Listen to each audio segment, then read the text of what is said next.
I sound rough. I've been barely with it for the past 3 days. This fucking sucks so bad.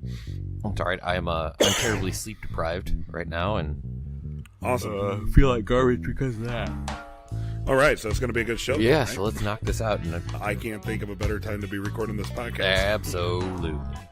Ladies and gentlemen, this is Plumbus Among Us, the Rick and Morty podcast. My name is Brian, and with me, as always, is my sensual friend, Jeff. Jeff, how are you doing? Yeah. Jeff and I, along with our friend Dave, also host a Nothing Important podcast where you can hear us two assholes talk to people who are famous and decidedly less of assholes. Most notably, we just recorded with Andrew WK. Yeah, and that was probably, honestly, the best interview we've ever done. At least as far as what I felt like afterwards as a person. Like I said, I wasn't really sure how that was going to go, you know? He seemed so intense, but when you speak to him and you ask him, things that just sound like funny questions, so what is, your philosophy of partying? And then he gives, this, old sage, astute answer. It kind of takes you back a bit, and you're like, huh, well, he put a lot of thought into that. That motherfucker is sincere about He's this. A modern-day philosopher. As much as people may or choose to take him seriously or not, he's got his shit together. Yeah. Very, very solid dude. So make sure to subscribe to the Nothing Important podcast and look out for our talk with Andrew WK. And, of course, you can always go back and hear us talk to other great people like Bob Odenkirk, Mike Rowe, or even controversial people like Milo Yiannopoulos. Or Mark Summers, the most controversial. That guy was so nice. He used to host what t-shirt contest? Controversy. You can also catch Dave, Jeff, and I on It's All Good Man, the Better Call Saul podcast. You can find that on TV Time, along with this podcast. TV Time, make sure to download it on your smartphone. Participate in discussions with fellow fans of your favorite TV show. So TV Time app, make sure to download it. It's a great, great complimentary app to Waze. Yeah, of course. The most podcast referential app of them all, Waze. It'll help you find direction and help you listen to something fun while you sit in traffic. We are talking about episode number 309, the ABCs of Beth. Yeah. What do you think? Go ahead. You start. What did you think of this? Oh, man. I understand that it's a good episode. You feel me? Yeah. I get it. I feel it's a good episode. But for some reason, I feel like I didn't like it as much as I should. Okay. I've watched it several times, and for some reason, and it's not even I wasn't even offended by any of the humor, and even though they had the weird, doo-doo in my butt song, which is typically something that I wouldn't find funny just because I think that's, too easy, yeah. I guess, you know? Even that didn't bother me, but I've watched this several times now, and each time I'm like, why don't I... that was a really good episode. Why don't I like it as much as other episodes? I don't hate it by any means. I don't think it's bad by any means, but I feel like I should have liked it more than I did, and I can't really put my finger on why I didn't, because I feel like I should be raving about this episode, but while I think it's awesome, I'm not yeah, right. One of those deals. I kind of agree that it definitely had its moments. The kid sitting in the car with Jerry, I thought was hilarious. The whole concept of how food is made in Fruity Land made me just honestly skin crawlingly uncomfortable when they actually graphically showed it. So it had its moments, but I think the disconnect maybe you're feeling is a lot of stuff happened, and it's trying to give Beth a nice backstory, plus include Jerry for once in 5 episodes or so. But I think they tried to do too much and didn't get a chance to explain all of it enough. Okay. It's just it's a nice gloss over of Beth is a sociopath. Right. And here's your story. Here's why Beth is a sociopath. Great. But it doesn't really dive into too much until the very last couple of minutes when she's given the clone choice thing.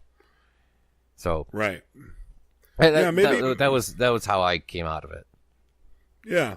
It's so let's just go through some of the plot points, and you feel like shit and I sound like shit and vice versa. So and then we'll leave it at that, and we'll get ready for the season 3 finale. Yeah. All right, so show opens and Beth is watching TV and she sees a news report that the cannibalistic father of her childhood friend Tommy is finally going to be put to death. Mm-hmm. I don't know why, but John Wayne Gacy was executed when I was like 14 at Statesville Penitentiary. Just on the road. Yeah, not actually, really, literally not too far away from where I'm at now. Right. And I remember when that happened, there was actually large crowds. My friend's mom took us there because it was like a party, and it was weird because he was executed right at midnight, and the lights kind of dimmed, and everybody knew that was that. Mm-hmm. And it really was like a party like atmosphere. And for some reason, the opening of the episode just like brought me back to that, especially when the guy said, it's drawing larger crowds than TV news. Yeah. And I was like, you know what? Those things really do draw large crowds, because I was there for John Wayne Gacy's execution, and it was like a fucking Woodstock when that happened. And to me, that's so odd. I remember it happening. I didn't live as close to the penitentiary as you did. Mm-hmm. But I remember being on the news and then seeing those things.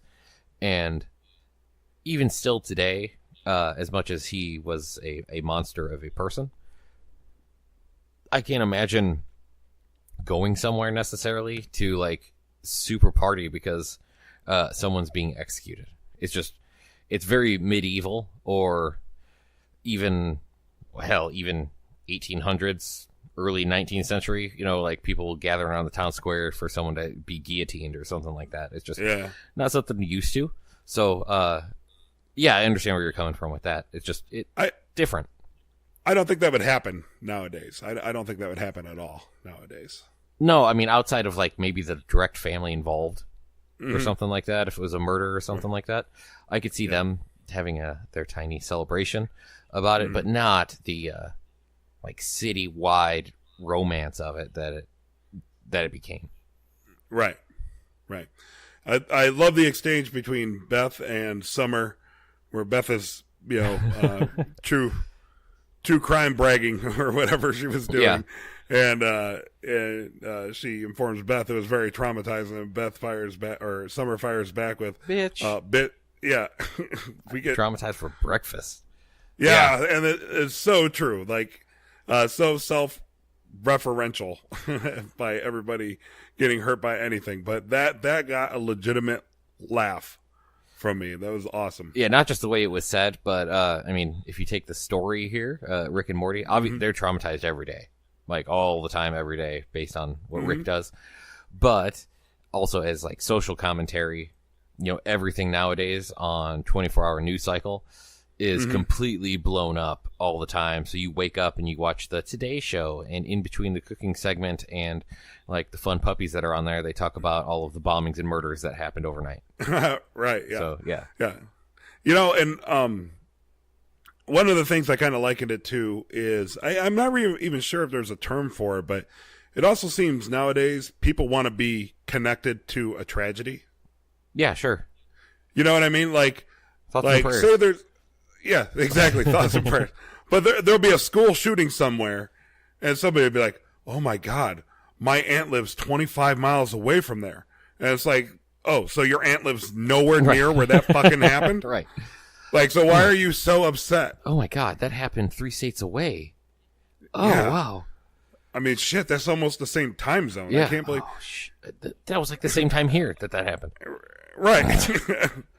Yeah, and I know it's not an exact correlation because of the firsthand experience of the characters within the show, but for some reason that really stuck out to me. And again, I don't know if that was intentional, but the show has a very good like zeitgeist pulse. Sure, yeah, yeah, if that makes sense. Like they have a very good track record, like feeling for how things are. In society nowadays, whether I think they realize it or not. Well, and given the fact that these weren't, it does take a long time. This isn't South Park, for them to actually write the episode and then animate and voice it and get it out. We're talking months as opposed to days. And yeah, it does. It's nice enough that it's generally topical, that it still kind of seems, or whatever they're talking about is relevant, and that's either a positive note for the writing staff and their ability to capture the zeitgeist, as you said, or it's just the sad state of affairs that the world is in. I do. Was pretty impressed by the bubble gun. Yeah, it's incredibly low tech, and they get no air while they're in the bubble gun. Mm-hmm. But it does its job. I mean, it got them the hell out of there and got them where they needed to go. So right, point A to point B. Yeah, Rick gets aggravated because Beth pretty much shit on what she believes at that point to be an imaginary land, Fruity Land, and Rick gets insulted. And I love that he's an artist at heart, right? He's shown that several times. I love that he's more offended that she made fun of him artistically than for the actual science. Yeah. Or concept, like the concept as such is ridiculous as is that he would even create that, but the artistic side of it, like as far as naming it and giving it like an identity, that offended him more than anything. Yeah, well, I mean, he's, like you said, he's an artist. You know, you don't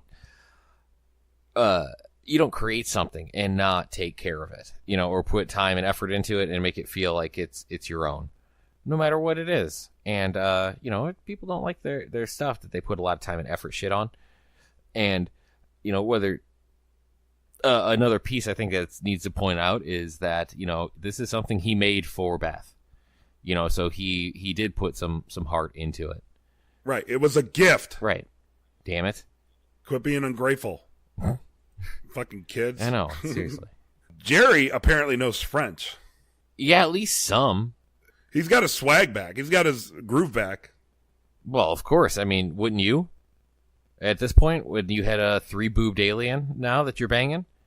Right, and she has 2 other things. I guess like appendix or something? Maybe she has like 2 appendix? Well, she has telekinesis powers, so that's probably more important than the boobs or multi-body parts, whatever they are. She likes to celebrate hunts with hunts to get ready for the hunt tomorrow. Well, how else do you celebrate? Yeah. Besides hunting and killing. Well, if there's another way to celebrate, I don't really want to know what it is. Right, exactly. It's called college. Morty has kind of proven himself to be a seasoned space traveler.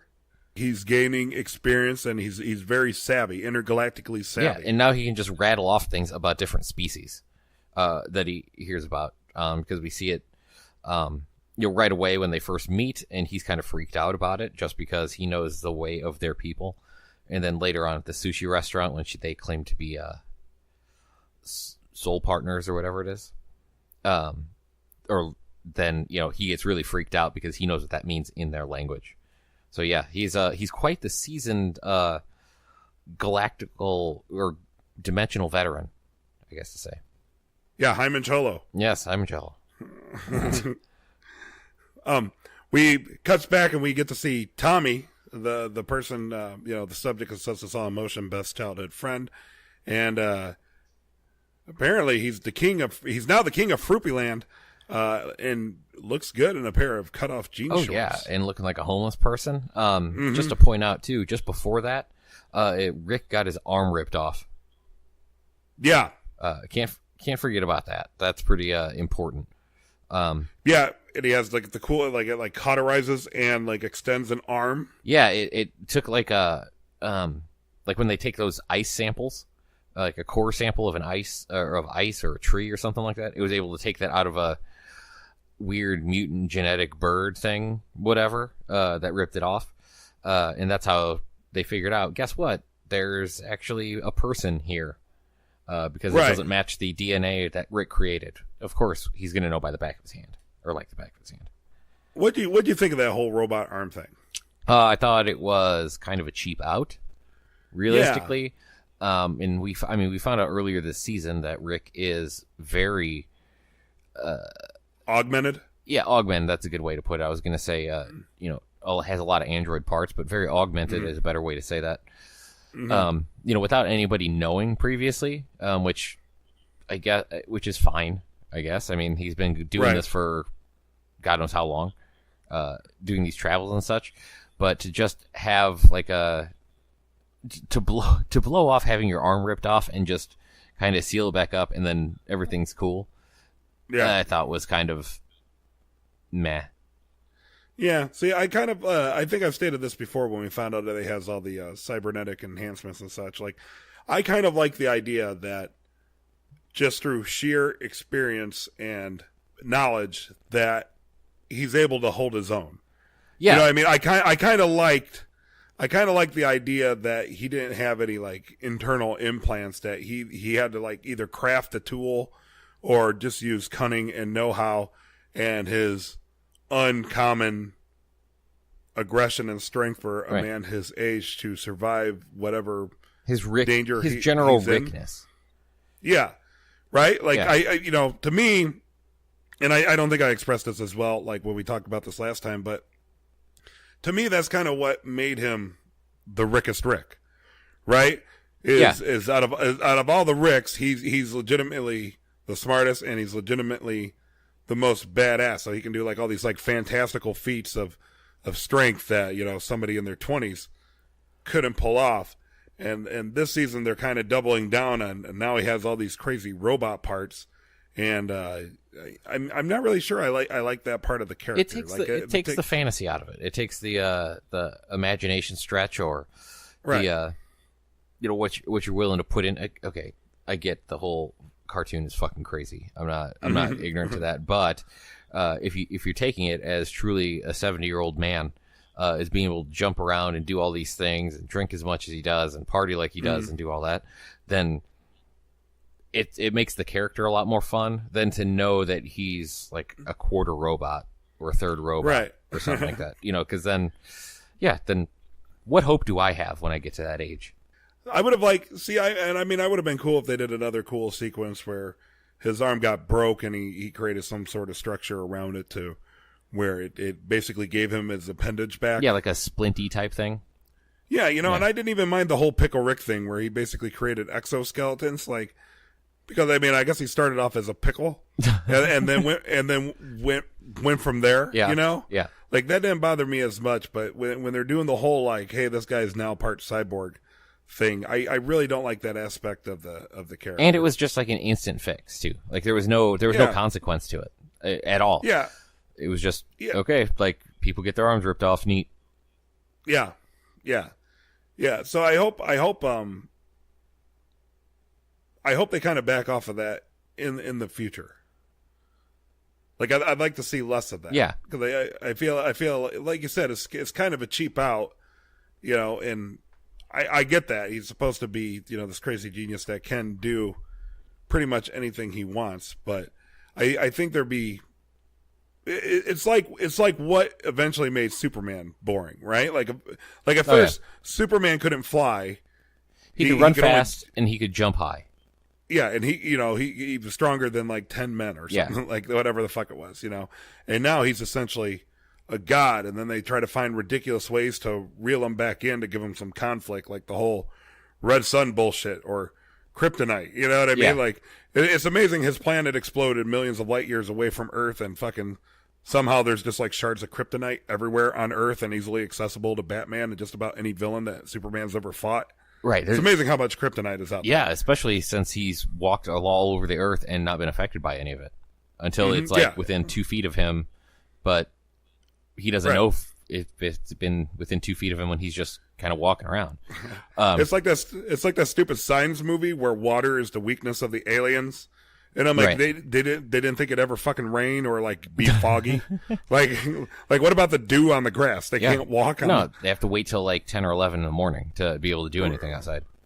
Duh. Right. So I guess my point is I hope they dial it back, because if he's putting himself on these crazy adventures and he's getting in some sort of supposed danger, it kind of takes you out of it, because now it's been established that at any given point he's just going to pull out some sort of gadget that will save his ass. Yeah, and maybe that's the other piece. It takes all the stakes out of everything. The fact that he can just be fixed, or he or Morty or anybody. And, you know, hell, even in the pilot episode, you know, Morty breaks both of his legs when he fell off the cliff because he didn't use the shoes right. You know, Rick left using the portal gun and got the bone serum injections that healed his legs and stuff. But at the same time, there was a cost. I mean, when he left, while Morty was writhing there in pain, he used up the rest of the portal gun. So, okay, great. There's at least stakes. Now they went somewhere. He got his fucking arm ripped off, and then 5 seconds later, literally 5 seconds later, it was just fixed by putting a mechanical arm on. Right. You know what? And maybe that's part of the reason, now that we're discussing this, maybe that's part of the reason why I didn't maybe enjoy it as much as I should have, because now I think that's just becoming such a cheap thing. It's like such a great show, and then I guess there's no real aspect of danger or conflict for the main character, because I mean, what's going to happen? You know what I mean? Right. His leg got broke. Oh, sweet. Well, he could probably eat a pill and then his leg regenerates. Right.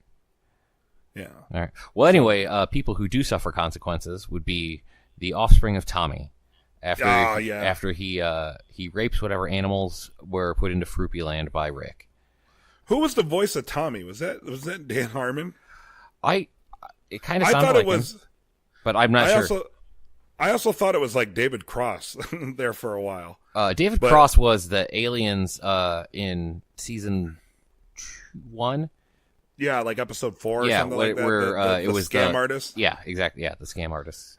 Yeah, I thought maybe he made a return, but the voice of Tommy is just so creepy. The whole everything of Tommy is creepy. His scraggliness with his cut off jean shorts and weird belly, and homeless people hair, the fact that he does and is okay with, and everyone else is okay with him having sex with these animals and then immediately eating the offspring. But I mean, if you got to stay healthy, you got to stay healthy. I mean, he's just making dinner, dude. Yep, man's got to eat. Yeah, that's my favorite line of the whole episode, where he invites Beth to stay, and he's going to make dinner, and he's like, and by make dinner, I mean, Rick had a little bit of heart too, right? Because he told him to back off the fruity animals. Yeah, and well, he created those animals, so just like he was offended by Beth, thinking it was lame, I'm sure he was offended by Tommy porking him. Okay, fair enough. And through this whole craziness, including a theatrical-sized flashback, which I did love that the audience was heckling the players on stage, and he's like, I'm gonna somebody else, don't do it. Like, let's go look at the honey swamp. Somebody's like, don't go. Like, the audience of the little weird Fruity Land animals was like heckling the stage. It's like it's the Rocky Horror Picture Show or The Room of their world.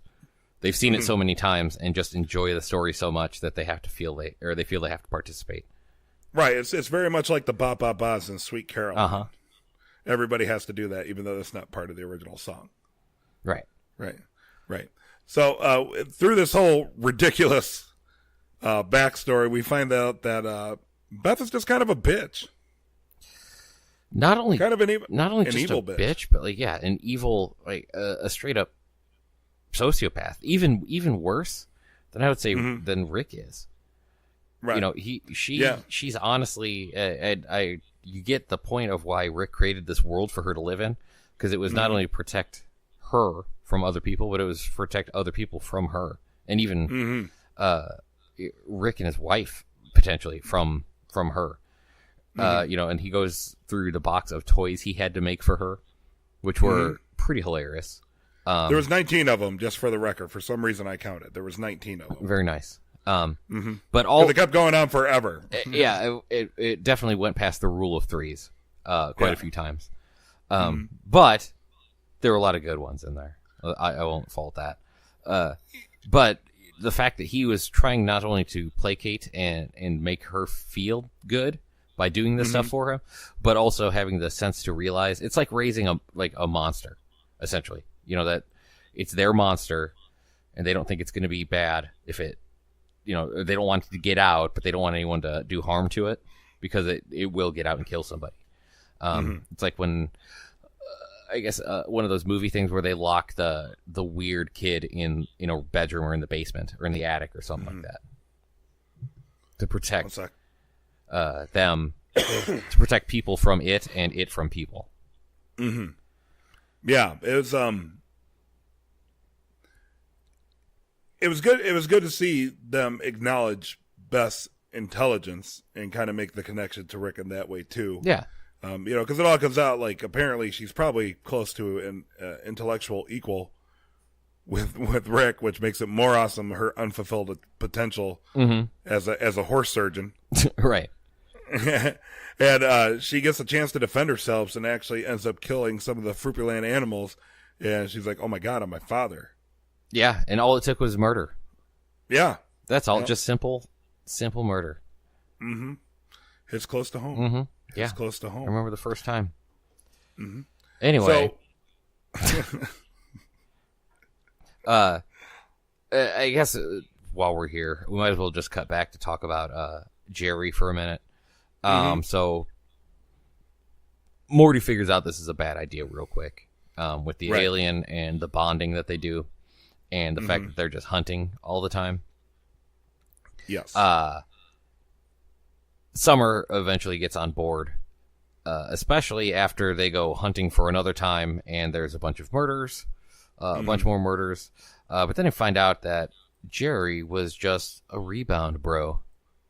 Yeah. Because she was just getting over.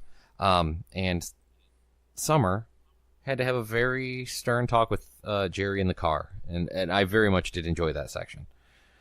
You did or did not? Did. Okay. Of Rick or Morty and Summer sitting in there basically making Jerry state out loud that he sucks. Yeah, it's I kind of watched that scene a few times and I wasn't really sure how I felt about it because it's obvious that the characters have like a major disdain for Jerry, right? Yeah. And I've talked before, like really previous to this episode, Jerry has his faults, but I always kind of saw Jerry as like the unwitting dunce that just happens to fall into like all these capers. You know, he's just kind of the punching bag. Even though obviously he just like anybody else, he can make bad decisions and such. But I always just kind of felt that part of the charm of him was that he was just an unwitting dolt that just kind of walks into like crazy ass situations and then is too cowardly to handle it properly. So when the kids were making him espouse out loud that he was a sexist and a racist, I was like... And a beta male. Not an alpha, a beta male, yes. Yeah, beta male's fair. I'd say that's more than fair. Yeah. I guess I just didn't see where the racist and sexist thing came from, unless that was the kids just bullying him so he would label himself with like two things that were like an extremely undesirable trait. No, the racist and sexist had to do with earlier, just even in that individual episode, the way that he was talking about his girlfriend. With the weird avocado-shaped head? Yeah. In his defense, she did have a weird avocado-shaped head. Yeah, I don't think anyone's going to deny that. But still, he was quick to point it out. And, if you go back, he's always had some weird... issues whenever aliens have been around, not out of fear necessarily, but a definite complex about why they're around, what they can do to him. So maybe that's your general racism usually around fear, but he totally calls that out, and sexism because he also is calling out talking about what she has 3 and 2 of. And it is always said that, or in places that, he needs to be the male to Beth, even though Beth totally outmales him 90% of the time when it comes to something like that. It's just kind of deep running. They hit at it a couple times at the beginning of the episode, though. Okay. I did like when he begs for help and Summer kind of drops the mic and, walks off and Morty informs Jerry that she did just help him. Yep, and then basically making him confront all of his faults. Right, it actually say them, just like that. And then he still does the cowardly thing and blames the breakup on his kids. Exactly what they told him not to do. Yeah, like he asked for permission and everything, and they said no, and then he did it anyway. Yep, because he's a huge pussy. He's a huge beta male, and is completely selfish when it comes to anything because he's a huge pussy. Yep. So he does have a sweet winter jacket, though. I will say that. That gets crushed inside the car, but still, I mean, nice fur trim on the hood. You know, looks warm. Just saying. Just saying. He is quite stylish. Yeah. He is quite stylish. Then we're introduced to a new song for the first time in a couple episodes. We get the doo-doo butt song.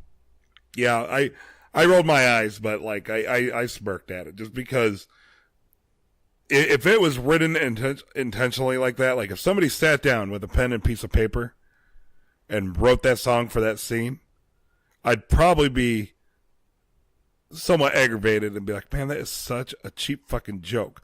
But I think where it works is because to me, it sounds like they had a melody and then Justin Roiland just started singing whatever came to his head. And that's how the song was which made. is mostly poop, dick, and butt jokes. Right, which is just fine to me. I think that's what saves it, is because it's organic. It wasn't like a planned poop joke. You know, like it was probably just off the top of their head. They're like, yeah, that's it, print it.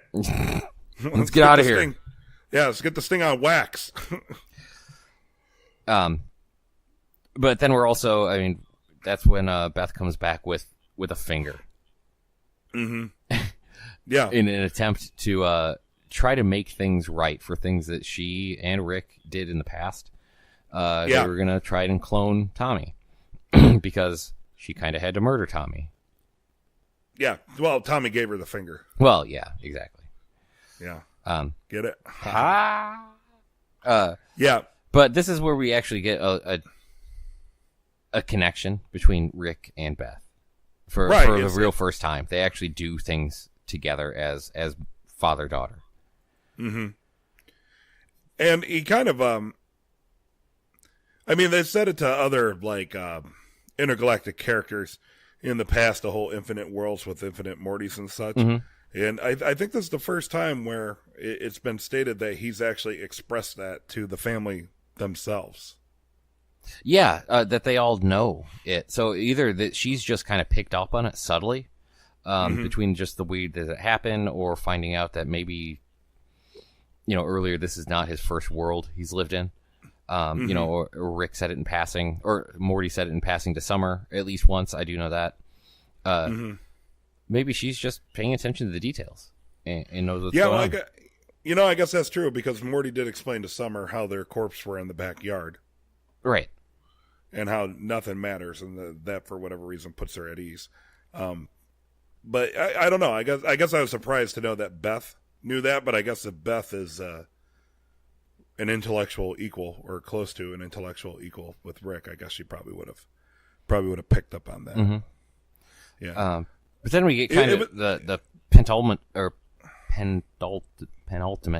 piece of the episode where Rick just says, you know, hey, I can just clone you and you can live this out. But if you really want to get out of here and go do stuff because you feel unfulfilled, then go do it. I don't care. I'll do whatever.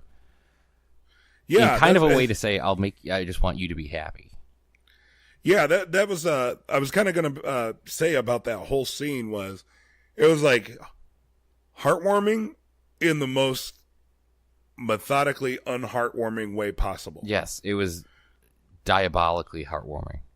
Right, they're beautiful, diabolically heartwarming, right? Because it was they expertly balanced Rick being a complete prick and not giving a shit even over somebody who's supposed to be his own flesh and blood daughter, but then at the same time, he equally cares about her, like simultaneously. Like he doesn't give a shit, but he does simultaneously. Yeah, it is a delicate balance and a definite line he toes all the time.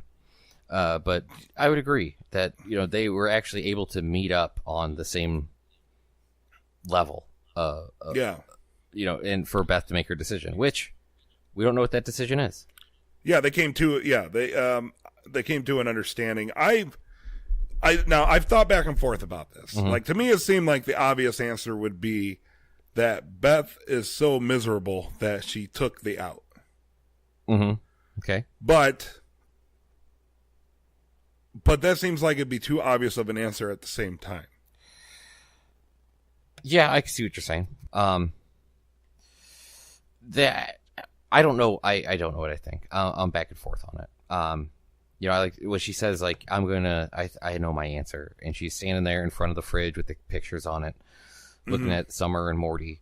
That to me instantly says, well, I'm just gonna stay here and deal with it. I've made my bed. I'm gonna lay in it, type thing, and just try to enjoy this in the freedom I have from being divorced. Whatever else. But then it also says to me, well, she's looking at them and just knowing that they're one of infinite numbers of these people that she can meet. Mm-hmm. And if there's a clone there, they'll be fine. So maybe I should just get the fuck out of here for a little bit. And it's kind of like a win-win proposition, right? It is. Yeah, it really is. For her, it totally is. Or could be. Because either way, she's fulfilled and the kids are taken care of. So once again, nothing matters, right? Like, that's the whole overarching theme of this show that they kind of go with. Yeah. Nothing matters, right? So then I started thinking, well, where could it possibly go from there, right? Like, okay, if she chose to stay, she's obviously happy in the short term, but then she gave away the opportunity of a lifetime, or at least as far as we know in that moment, right? I'm sure sometime down the road she could always change her mind. Right. But right, like, so even if she was happy, invariably she's probably going to have some sort of regret towards that and regret the decision, right? Well, that's the only way the storyline can go. Either way, she's going to regret her decision in one way or another, realistically. True. And if she decided to embrace the intergalactic traveler lifestyle of Rick, and what if she like embraced the evil Beth thing and somehow formed like an evil family with evil Morty at some point? Well, and then found true happiness because she would have a family that would understand her. Wow. Yeah. Okay. Is that your theory that you were talking about earlier? that's kind of my theory. That's kind of where I'd go with that, is because if everybody around you is evil, that just means everybody's normal. But hey, if you're on the same page, that can bring happiness, right? Sure. Because everybody's on the same page, and it's everything's gravy. You know what I mean? Like, what if that's how they wrapped all this shit up? And the Rick that we follow, because he's obviously an evil asshole, right? Mm-hmm. But he's an awesome evil cyborg asshole or whatever he's got going for him now. That's three of the family members there, and Summer has actually kind of embraced that side of her too. Yeah, and I mean, realistically, there's lots of rumors going around the internet. I don't know if you've seen those, that evil Morty is actually our Rick's original Morty. Oh. And was abandoned by Rick. And so was Rick-less and had to, and became evil because of that. And was trying to figure out how to kind of survive after given the knowledge he had. Which is why, he's basically hunting all the Ricks and Mortys when we first meet him. And he was smart enough to make his own Rick, too, because that was a complete cyborg Rick that he had control over. That's right. And we just saw in the previous episode that he's at least manipulative enough to take over groups of people and, talk his way in and out of things and, blend in enough that, maybe and we also learned that there's a couple of worlds that have gone on since the original time that we heard you can only do this 10 or 11 more times, or 11 or 12 more times. Right, because now they're down to 2. Yeah. So now they're down to 2 or 3 more times or something like that. So there's been lots of worlds destroyed again by Rick or Morty. So who knows what's happened in the middle of that? Maybe the Beth we're dealing with truly is an evil Beth that comes from a similar situation. Ooh. Yeah. Well, but unfortunately, we don't know. Nope. And we're not going to find out till next week. Yeah, but what we do know is for the post-credit scene is that Rick totally boned Kiara. Oh, yeah. To the max. I love it. That was, they got me on that one, because when I was just listening to the answer machine messages and Rick came on, and at first it sounded like he was being a bro, like he smoothed everything over. Right. So, so Jerry wouldn't be killed or whatever. And then he's like, oh, by the way, I fucked your ex-girlfriend. Yep. Yep. And I'm like, and we're back. Just like that, we're back at it. I'm glad it came back to a lighthearted piece that it came back as. Which gets me a little bit more excited for the next episode, because, like you said, this episode was good, but it was odd. And I don't know if it was fulfilling, I guess. That's probably a good way to put it.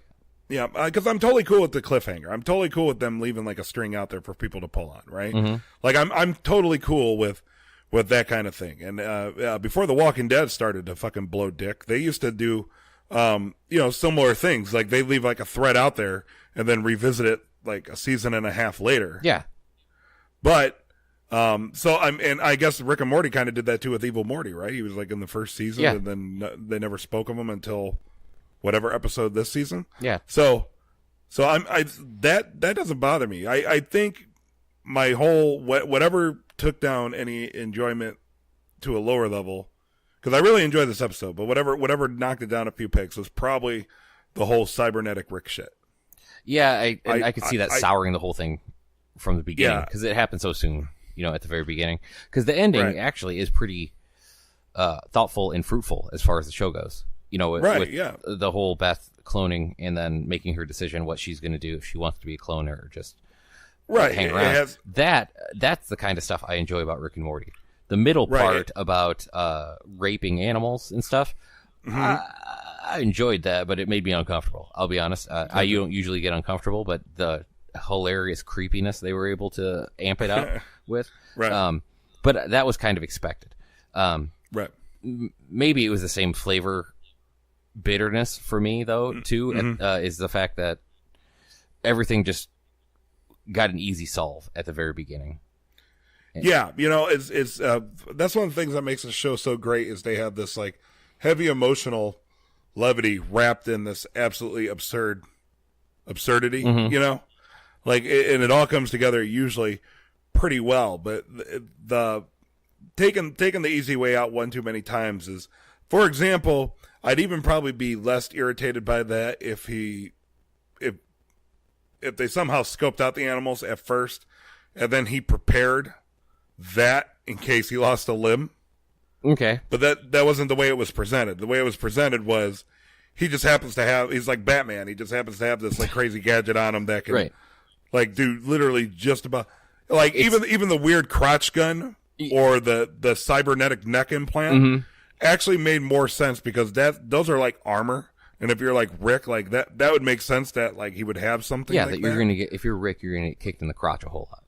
Right, like that seemed to make more sense than, oh man, my arm got ripped off. It's a good thing I have this thing that looks like a can of shaving cream. I could just like stick on there, and now I have a fully functioning. It's truly Rick's bat shark repellent.